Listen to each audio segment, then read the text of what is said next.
Welcome to Grace in the Grind, brought to you by Arrow and Roots Coffee Company, where faith meets the everyday. Here we slow down long enough to notice God's presence in the middle of life's busiest moments, to find encouragement, clarity, and a reminder of His grace in the grind of daily life. Now grab your coffee and let's take a sip of this cup together.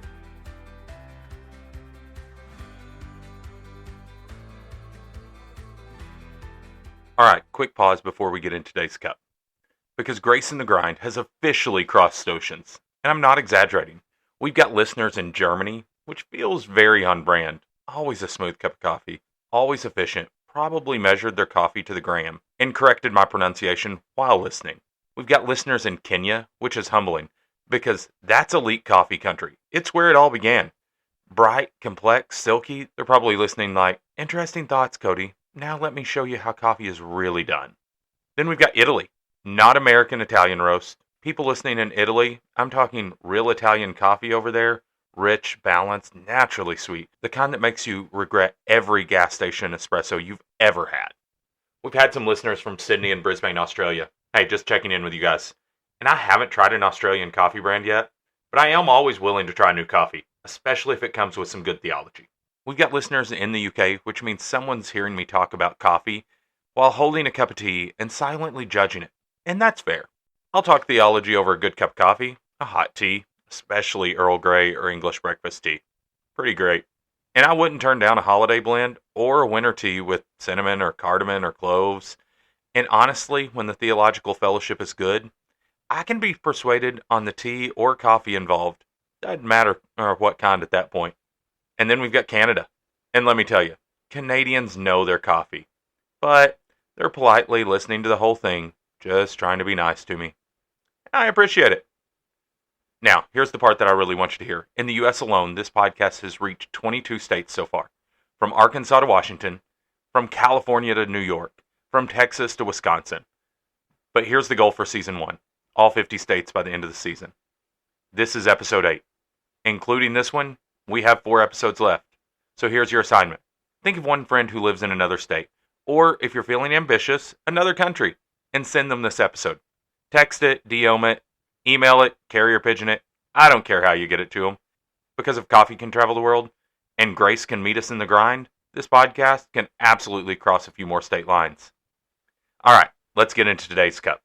We're going to start from Luke chapter 2 today. She gave birth to her firstborn son, and laid him in a manger. Most babies today enter the world in multi-million-dollar hospitals surrounded by advanced equipment, soft lighting, and professionals focused on every detail. They're wrapped in warm blankets, placed under gentle, warm lights, and often have monogrammed onesies or outfits waiting on them. Christy and I are incredibly thankful for those modern comforts. Both of our boys spent time in the NICU, and we saw firsthand the compassion and care that goes into helping those little lives thrive. When you think about all the options we have today, hospitals, birthing centers, even at-home luxury births with photographers and videographers, it's hard to imagine God choosing anything less for His Son. If we were writing the story, we'd picture thrones, palaces, warm rooms, steady hands, and perfectly controlled circumstances. But instead, He came in a stable. Not a private suite, not surrounded by technology or soft lighting, not wrapped in brand new blankets or placed in a smart bassinet. The Creator of the universe laid in a manger, a feeding trough. In all the times, in all the places in history God could have chosen, He chose that one. Not because He couldn't provide something grander, but because His ways rarely follow our instincts. He breaks patterns. He chooses the unexpected. He enters through the side door of history quietly, humbly, and in ways the world overlooks. That's the upside-down kingdom. Soon after His birth, His family had to flee for their lives because an insecure king was terrified of losing his throne. Soldiers were sent in to murder babies in Bethlehem, all in an attempt to stop a child who would one day save the world. The Son of God, born in poverty, hunted by rulers, cradled in straw. The King of Heaven choosing the lowest place. That's the kingdom we follow. Many of us have nativity scenes in our homes or outside. Some may have been in or visited live nativities, and they're beautiful, peaceful faces, clean robes, neatly arranged hay, But anyone who's worked around animals knows that scene wouldn't stay clean for 5 minutes. And anyone who's had a baby knows Mary didn't look like a glowing portrait. She had traveled 70 to 90 miles because the roads weren't straight and the country wasn't flat. She and Joseph were tired, dusty, and worn down from the journey. We've romanticized the manger in the same way we romanticize the cross, because the real version makes us uncomfortable. And we do the same thing with Scripture in general. We soften it, we sanitize it, we polish the parts that feel messy. It's the same thing we try to do with our lives before coming to God. We tell ourselves, let me clean myself up first. Let me fix my habits. Let me get everything in order. But here's the truth. Only God can clean us. Only He can restore us. Only He can handle the unsanitized parts of our heart. He already knows the messiest corners of our lives, the stuff we never put on display, and He still invites us close. Jesus doesn't wait for the world to be perfect before stepping into it. And He's not waiting for you to be perfect before drawing near to Him. He enters the mess on purpose. Some Christmases in my life were full of presents. Others were simpler. Homemade gifts, used gifts, or fewer gifts. As a kid, those years could be tough. It was easy to compare what we had with others. But looking back, those are some of my favorite memories. Because those were the years when Christmas wasn't about an abundance. It was about gratitude. It wasn't about the extras. It was about the essentials. Some simple years remind me that joy doesn't depend on what's under the tree, but who's sitting around it. Some of those gifts that were homemade, that, to be honest, embarrassed me some then, are now some of the memories that I cherish the most. Sometimes the greatest gifts come wrapped in simplicity, in laughter, in shared meals, in little moments that felt ordinary but ended up sharpening us. Today, we think of a successful person, we picture a nice house, new cars, dream vacations, and none of those things are bad. But they shape our expectations in ways we don't even recognize. We even apply them to church. We think a successful church is the one with the production, the lights, the live stream, the beautiful building, maybe even an in-house coffee shop, and a Chick-fil-A in the lobby. Okay, maybe not the Chick-fil-A since we do operate on Sundays. And again, none of those things are wrong. They can be wonderful tools. But if we spend more on the aesthetics than on the widows, if we prioritize comfort more than compassion, if our onstage presence outpaces our servant presence, we've missed the heart of Jesus. Jesus didn't have a building. He didn't recruit the elite. He chose fishermen, tax collectors, zealots, people who no one else would have chosen. He welcomed children, something rabbis didn't do. He touched lepers. He spoke with outcasts. He ate with people polite society avoided. By today's standards, Jesus' ministry wouldn't have looked like a success. But according to heaven, it was perfect. One story that captures this upside-down idea, and one many people know, is The Lord of the Rings. The world is full of warriors, kings, and powerful beings. But salvation doesn't come through them. It comes through a humble hobbit, someone the world would never have chosen for a mission that important. Tolkien wrote it intentionally that way. It echoes a pattern you see all through Scripture. God uses the unexpected. He works through the humble. He chooses the small and ordinary to accomplish the extraordinary. Bethlehem wasn't an accident. It was the continuation of a theme. And while the Hobbit story doesn't work as a perfect biblical narrative, it does remind us that we like the underdog in a story that we're watching on TV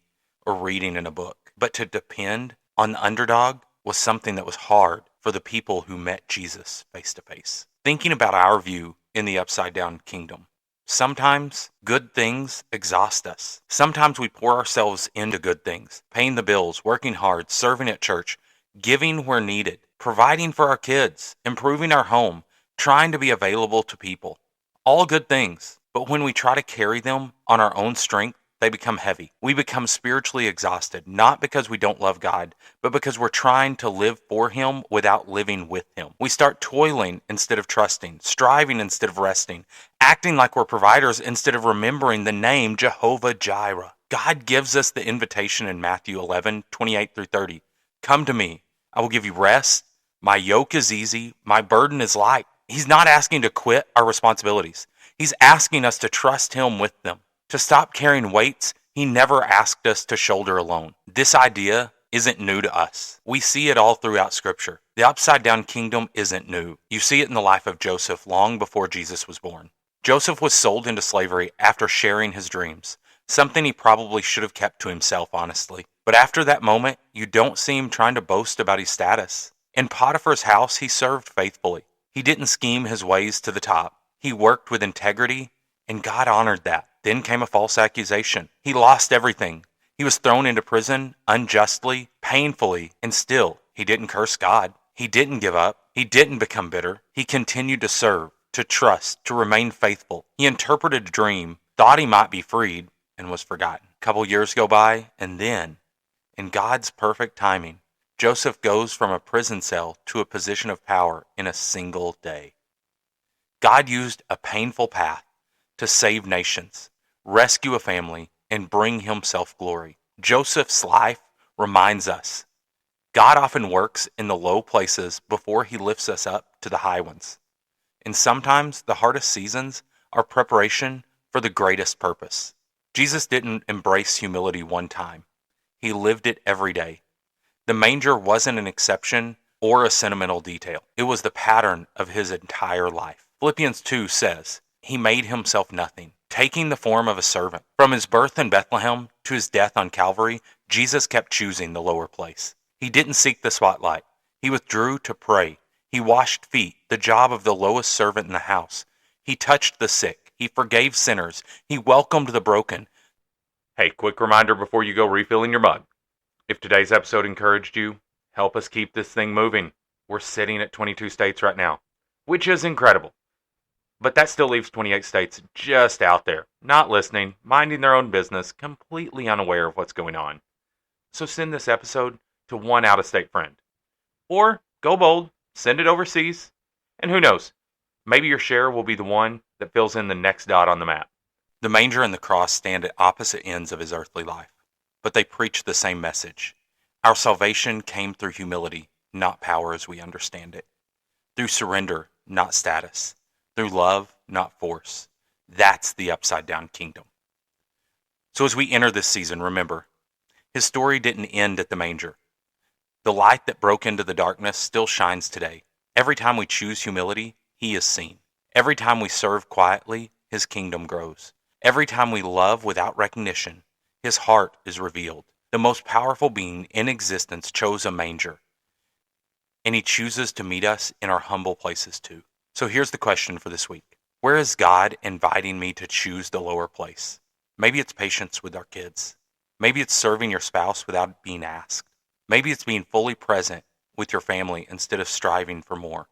Maybe it's slowing down enough to see someone who feels unseen. Maybe it's choosing gratitude instead of comparison. Humility isn't weakness. It's Christ-likeness. And the upside-down kingdom still advances in small, ordinary acts of love. Thank you for joining me for this 8th Cup of Grace in the Grind. If today's message encouraged you, share it with someone who might need a reminder that true greatness is found in humility. Maybe over a cup of Christmas coffee. Don't forget to like, follow, and subscribe so you don't miss the next cup we share together. And remember, grace isn't just for Sundays or holidays. It's for every day, even in the grind. I'm Cody, and this has been Grace in the Grind, a part of Arrow and Roots Coffee Company. Until next time, keep your coffee strong and your faith stronger.